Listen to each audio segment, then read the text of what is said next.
Now I want you to join me in preparing for the morning message.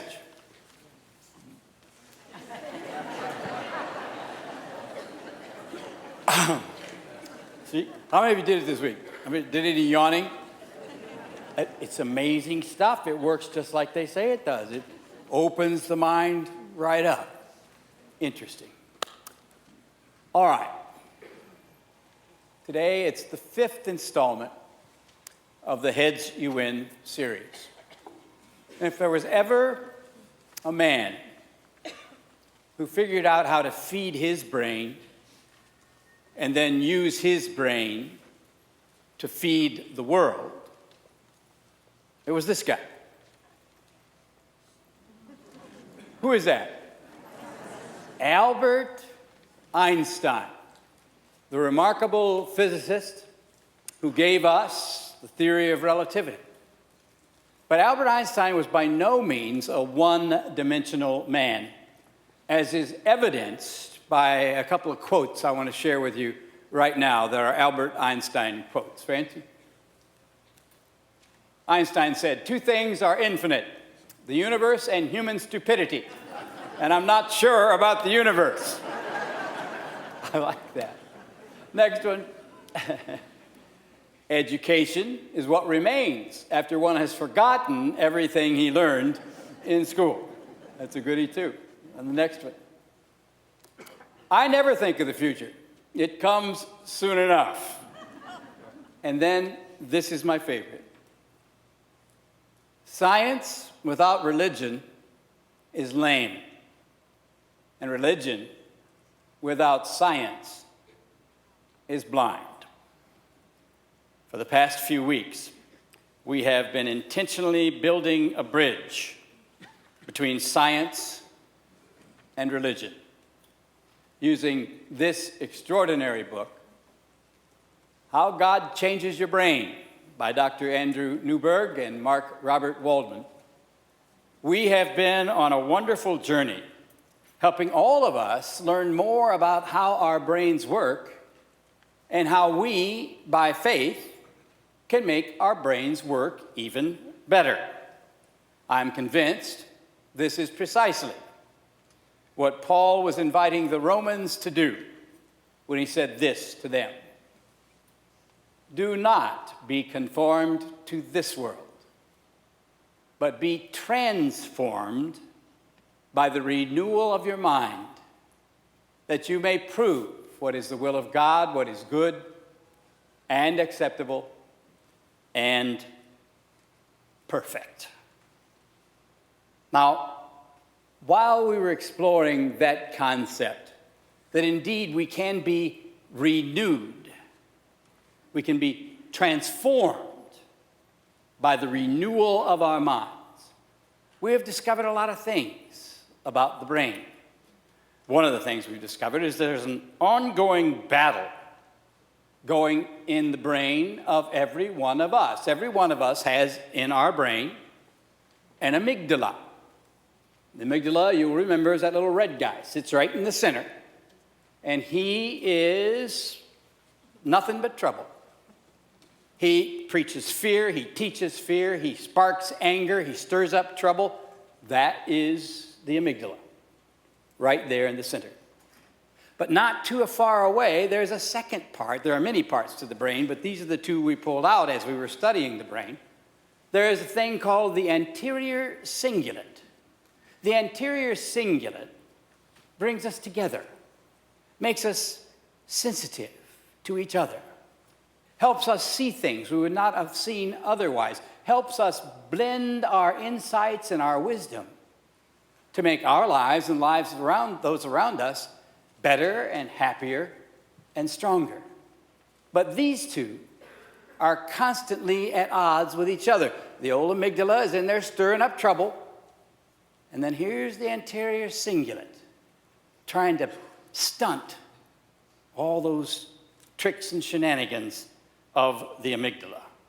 If the amygdala wins the battle, then we end up angry, spiteful, nasty, ugly people. But if the interior cingulate prevails, then there is a blossoming sense of joy and optimism and hope that indeed transforms us through the renewal of our minds. That's how God changes our brains. Now, last week we talked about the little Cherokee Indian boy, Awanasa. Remember him? Awanasa was 8 years old and he got a drum for his birthday. And he loved that drum. He was proud of that drum. Man, he loved that drum. But then his best friend came along and said, Awanasa, can I play the drum? Awanasa didn't like that idea. He was worried about the drum getting broken. And he said, no. And his friend hung his head, walked away brokenhearted. And now Awanasa felt bad, so what did he do? He went to his grandpa. And he told him about his plight. And do you remember what his grandpa said to him? His grandpa said to him, I often feel, Francie, as though there were two wolves fighting inside me. One is mean and greedy and full of arrogance and pride, but the other is peaceful and generous. All the time, these two are struggling. And you, my boy, have those same two wolves inside you. To which the boy responded, Papa, which one will win? And Grandpa said, the one you feed. It is the same with every one of us. Which one will win? The wolf that breeds fear and hate, or the wolf that feeds on love? Which one do we strengthen? We posed that question last week, and then after we posed the question, we came up with a Letterman list. Remember our Letterman list? We were looking for a list of ways to feed the good wolf. A list of ways to help the anterior cingulate take more control over that troublemaking amygdala. We were looking for ways to indeed renew our minds. And we came up with a list of 8, and we presented them in reverse order, at least the first 4 last week. We're going to do the next 4 this morning. But we gave you the first 4 last week. These are the first 4. They're actually, because it's reverse order, they're the last 4, 8 through 5. We presented to you last week. Francie? Feeding the good wolf. We went over these. First way to feed that good wolf is with smiles. Intentionally smiling. How simple is that? But we quickly learned when we looked at the smile that the smile is a total attitude changer, not only for the smiler, but for the smilee.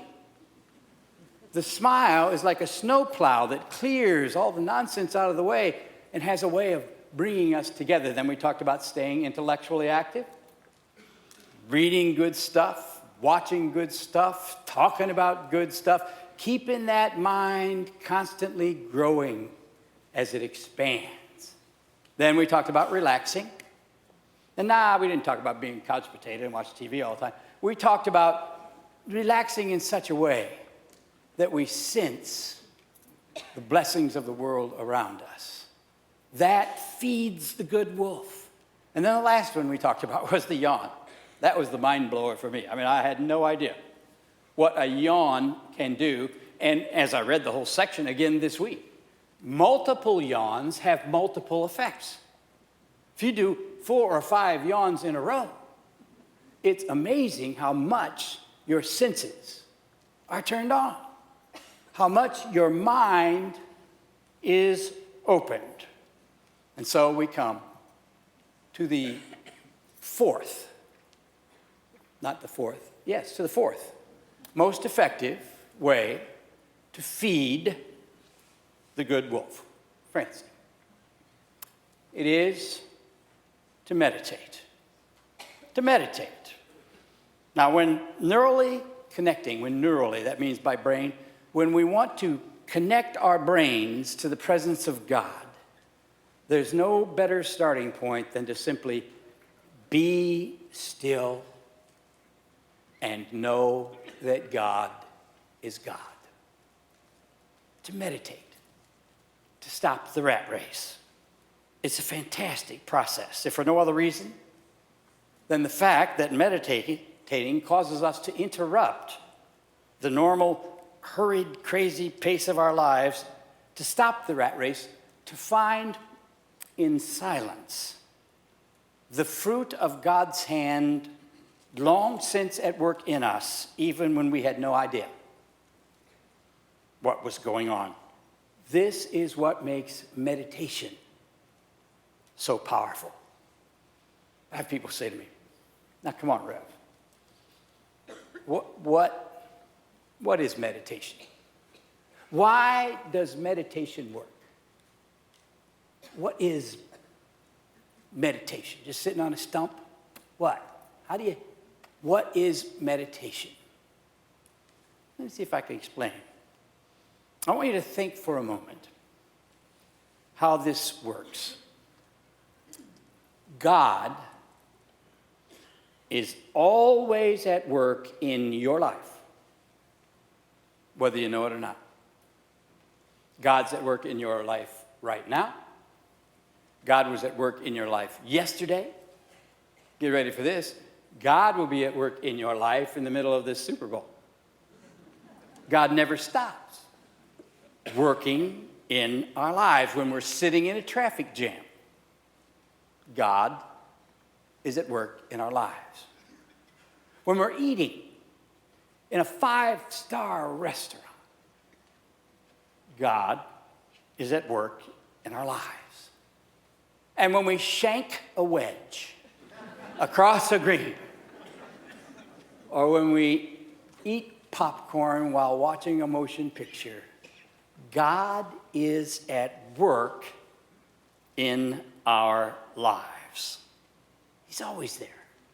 Meditation is simply calling time out enough that we can see his fingerprints and sense his presence in our lives.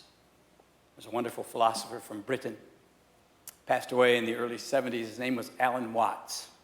This is the way he explained meditation. He said, first of all, meditation doesn't have a reason or a purpose. And then he gave us this thought.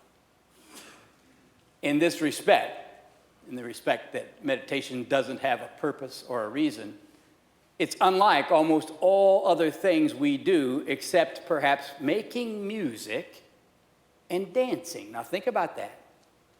When we make music, we don't do it in order to reach a certain point, such as the end of the composition. If that were the purpose of music, then obviously the fastest players would be the best.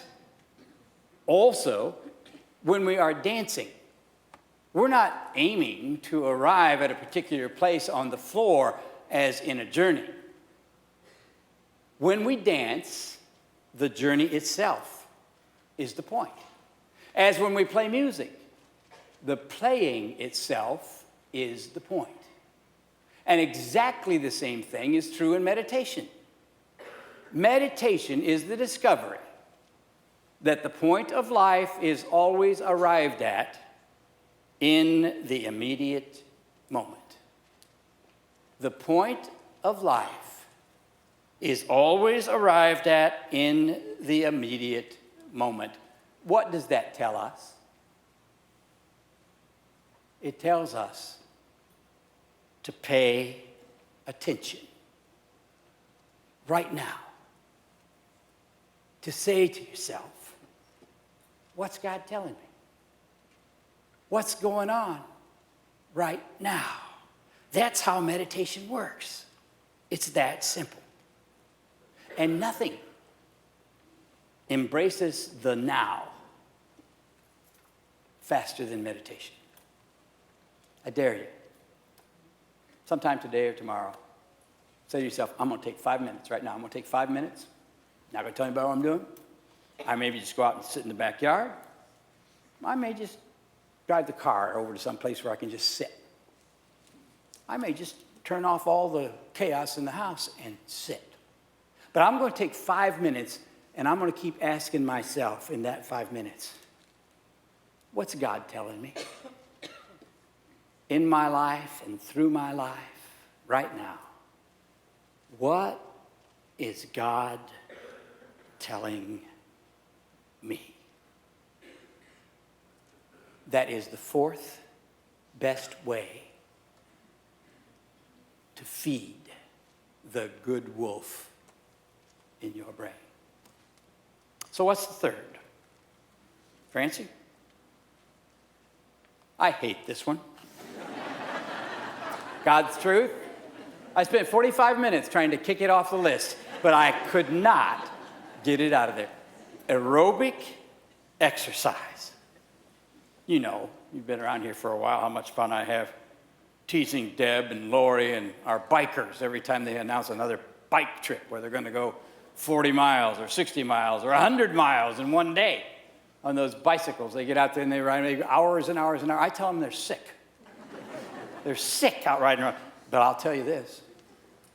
I'll guarantee you that every one of them would tell you biking is a totally invigorating experience.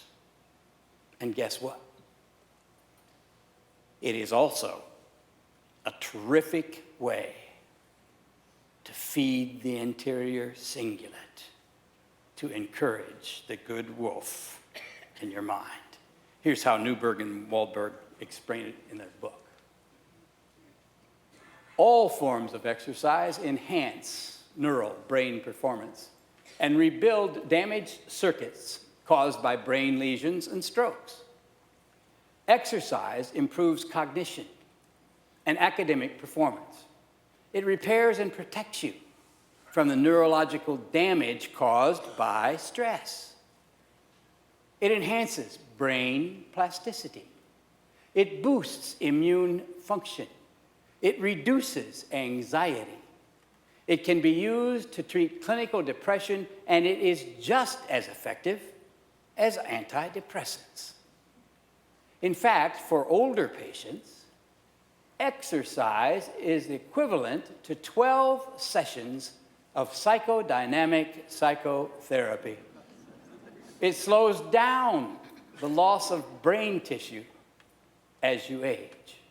It protects you from Alzheimer's disease, and it reduces your vulnerability to chronic illness. Kristen Anderson, out at the University of San Francisco, explains it this way. When one exercises, you think more clearly. You perform better, and your morale improves. This is pure science. Stimulate your nervous system, and you will function at a higher level. Aerobic exercise. And it also helps you build a powerful neural connection with God. And that takes us to the second most effective way to feed the good wolf. Francie? Dialogue with others. Dialogue with others. If we're truly interested in stunting our fears with the embrace of positive images, nothing better reinforces our convictions than simply talking it out together. There is something magical about sharing thoughts in a safe setting. Now, please note, it is not necessary that we all agree, but it is extremely helpful to simply hear and be heard. I've known this one for a long time here at Jupiter First Church. It's a key part of what we do and how we do it. We have lots of opportunities here for people to feed the good wolf by exchanging concepts, ideas, thoughts, concerns with each other. Disciple classes. We've had hundreds of people go through disciple classes, and those disciple classes have fed this church at a level nothing else could do. They've fed the good wolf. They've helped people bond with each other. They've established friendships that arch the years. And those friendships provide support and understanding no other way available. Companions in Christ. There's another one. You know, Jesus said, wherever two or three are gathered together in my name, there am I in the midst of them. That's what he's talking about. Wherever two or three gather in his name and openly share their thoughts and concerns, there he is in the midst of them, feeding the good wolf. Sunday morning Bible study. Same thing. Sunday morning Bible study. Cup of coffee, 10 or 15 friends sitting in a circle, talking about stuff. And then there are that wonderful hang-in-there bunch that gathers every Thursday here at the church to fold those bulletins you're holding in your hand right now. Those people belong to each other. They've long since built a level of understanding. And every time they gather, guess what? They're feeding the positive dimensions of their minds. And the same is true of our prayer shawl knitting group. I looked at a list this week about them. You would not believe the amount of stuff they have made and sent all over the world, changing lives and changing their own lives. Every time they come in and sit down in that circle, they're all there knitting and they're talking and they are bonded together. Wherever two or three are gathered, there he is. Dialogue feeds the good wolf. But you got to be careful about dialogue. Newberg and Waldman say, don't go sitting down with your buddies and talking about, crazy stuff, gossip and sports. No, get into some stuff. Talk to each other about peace. What's peace mean? Will there ever be harmony in the world? Just imagine that. What's the world going to be like in the 23rd century? And by all means, when you gather, talk about God. You say, what would God think about this? What would God think about that? But, say Newberg and Waldman, but whenever you gather to dialogue, do it with one caveat. Agree before you ever start that you will not allow yourselves to be trapped in an angry dialogue where it feels like somebody has to be right and somebody has to be wrong. And by all means, stay away from politics. We know this. If you seek to feed the good wolf, you don't get in those things where you collide with each other. You do the things where, yes, you can agree to disagree, but your relationship is always more important than what you're talking about. What really is at the heart of this growth through dialogue is vulnerability. Dialogue teaches us to so respect and value each other that we can agree to disagree and walk away friends. George Eliot, the wonderful writer, covered this one in an extremely creative way. I shared this with you not too long ago. I've carried it around in the flyleaf of my Bible for 45 years. Here's what she said, Francie. Oh, the comfort, the inexpressible comfort of feeling safe with a person, having neither to weigh thoughts nor measure words, but pouring them all right out just as they are, the chaff and the grain together, certain that a faithful hand will take and sift them, keeping that which is worthwhile, and with the breath of kindness blow the rest away. Do you have a friend like that? If you don't, you should. Our business here is to help you find friends like that. People with whom you are safe. People with whom it's okay to be stupid. That is a wonderful, wonderful privilege. And that is the glue that holds this fellowship of faith together. We know we're not perfect people. We figured that out a long time ago. But it's in our brokenness and woundedness, in our emptiness and need, that we come together and discover that God feeds us through each other. My second year of seminary, I went to see a movie. I just killing time going to see this movie. But this movie proved to be formative to my theology. It has influenced the way I have ministered ever since I put on this robe. Some of you will remember the movie, Francie. The Dirty Dozen. Remember The Dirty Dozen? That's Lee Marvin. He was one of the stars. It also had Telly Savalas and Jim Brown and John Cassavetes.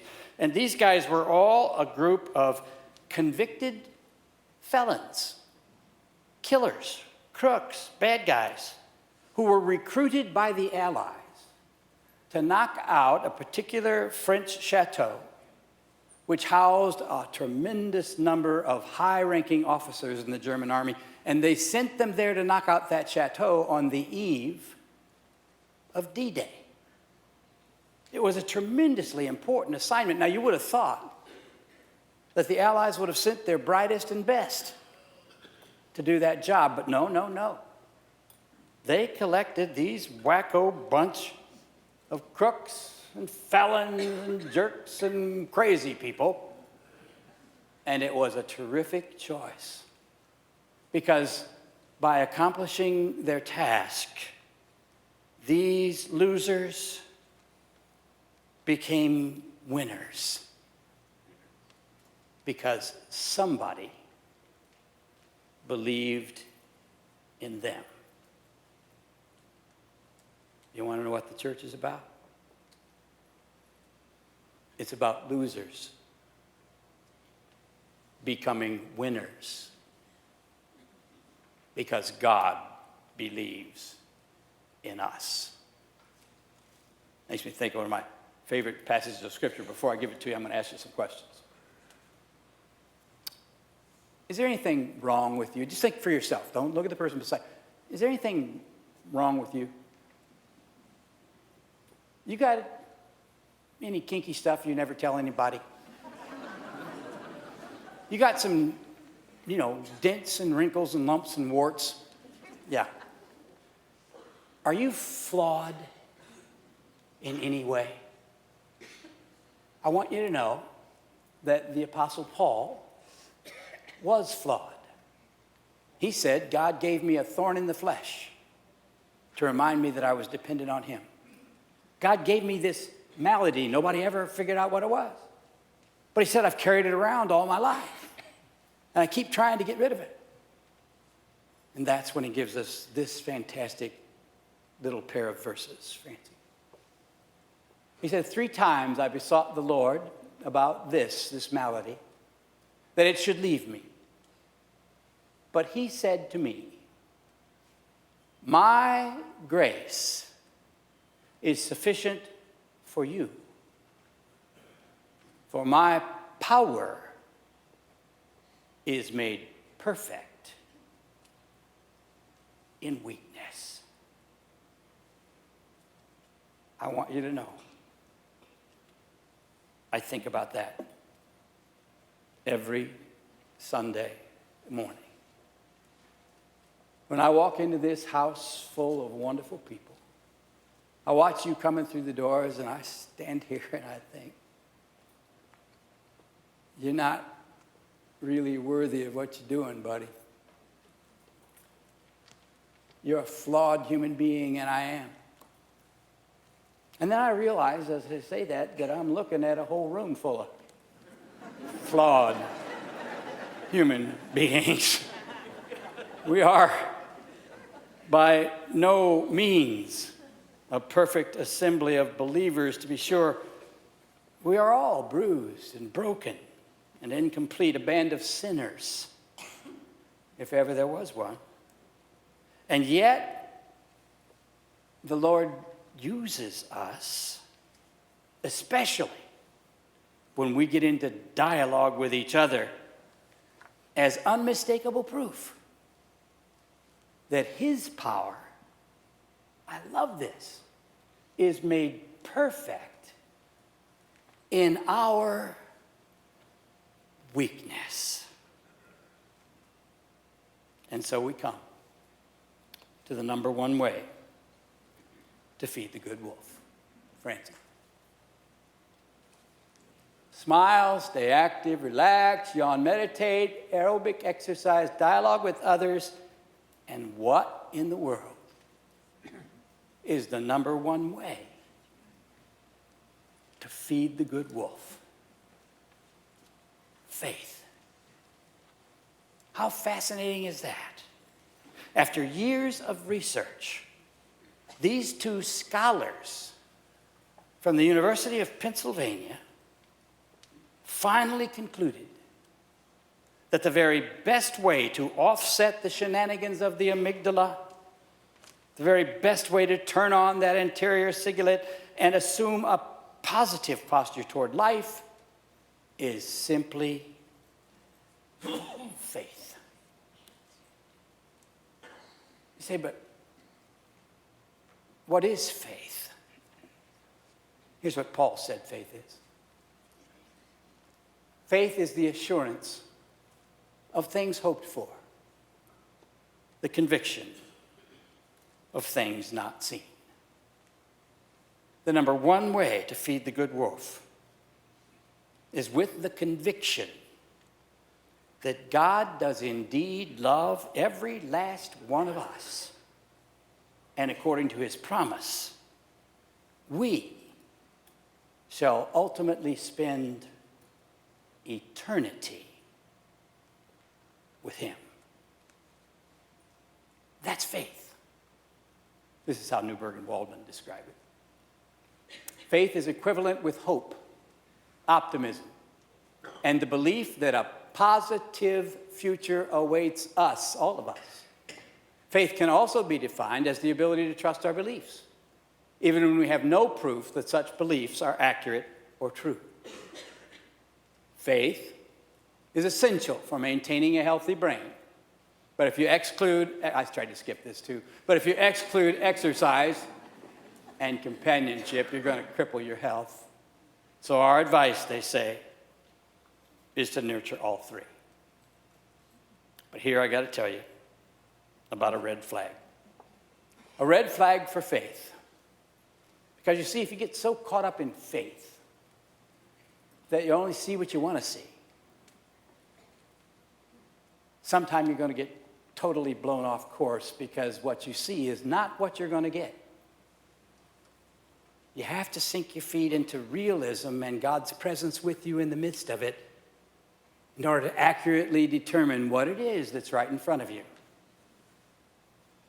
Here's a perfect illustration of what I'm talking about. Francie.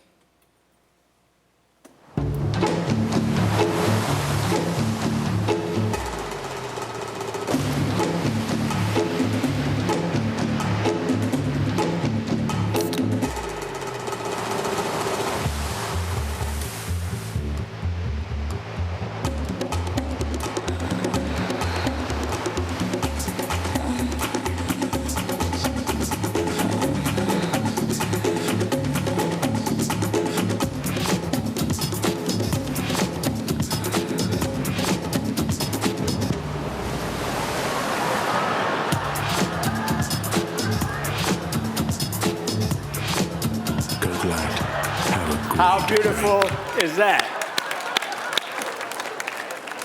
what you see is not always what you get.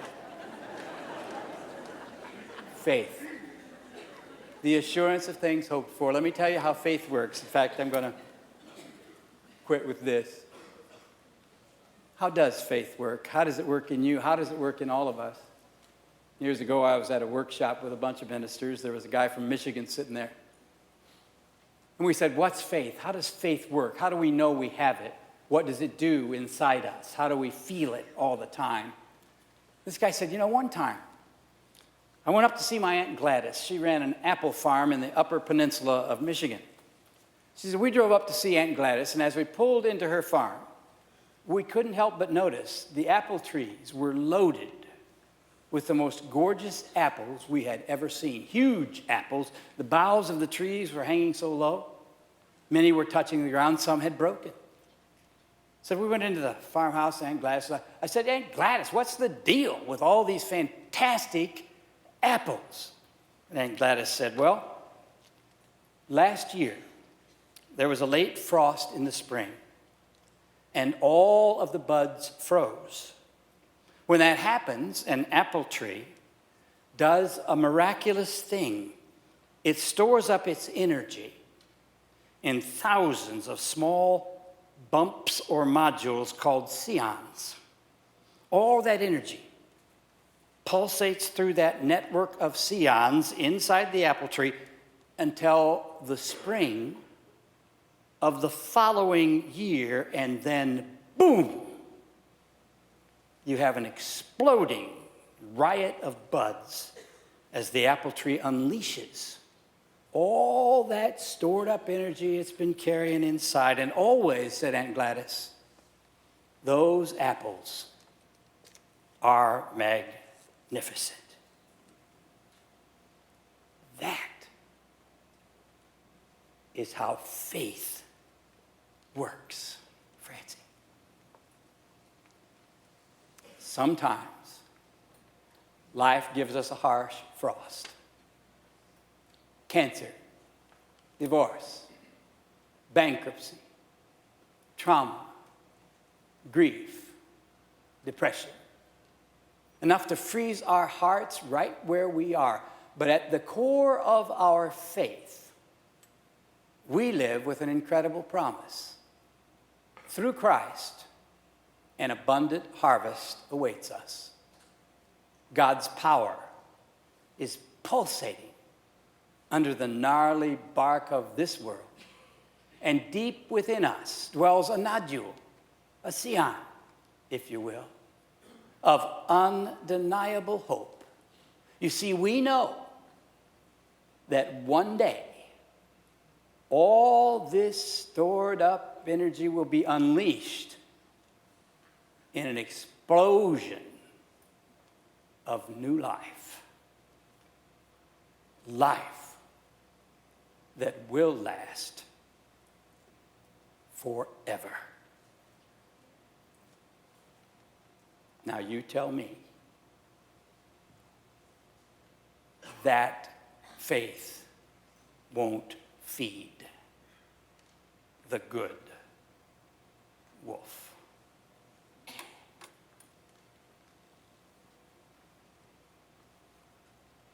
Amen. Please stand to sing.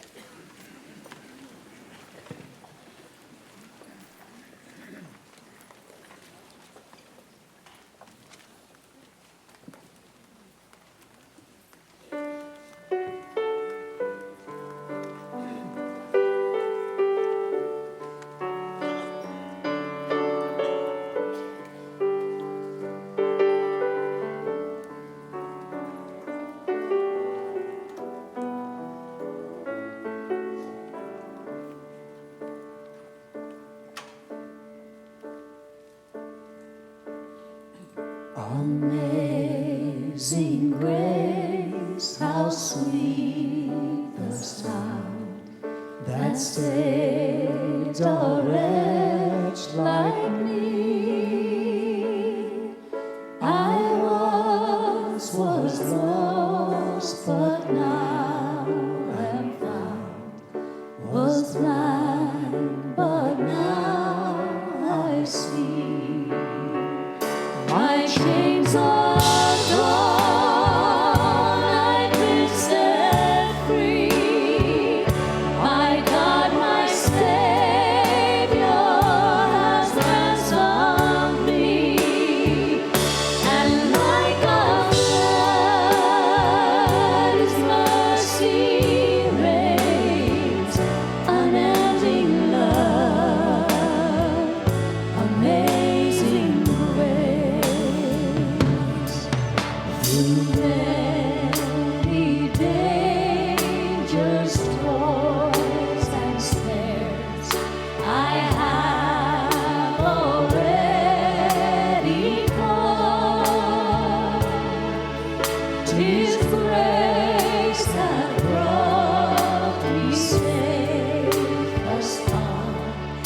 earth shall soon dissolve like snow, the sun forever to shine.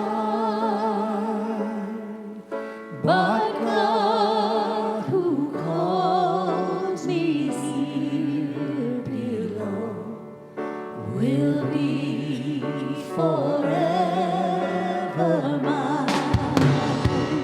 My chains are gone, I've been set free. My God, my Savior has ransomed me. And like a flood, His mercy reigns, unending love, amazing grace. My chains are gone, I've been set free. My God, my Savior has ransomed me. And like a flood, His mercy reigns, unending love, amazing grace, unending love, amazing grace.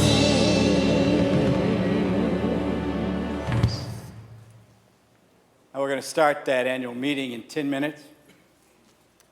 May the Lord bless you and keep you on this Super Bowl Sunday. May He surround you with good friends with whom you feel safe. May the closest ones to you be the ones most available. May you hear and be heard. And may you know you belong to Him. And that promise, that life forever, it includes all those people who have gone before.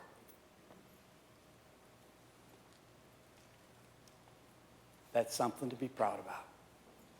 Thanks be to God. Amen.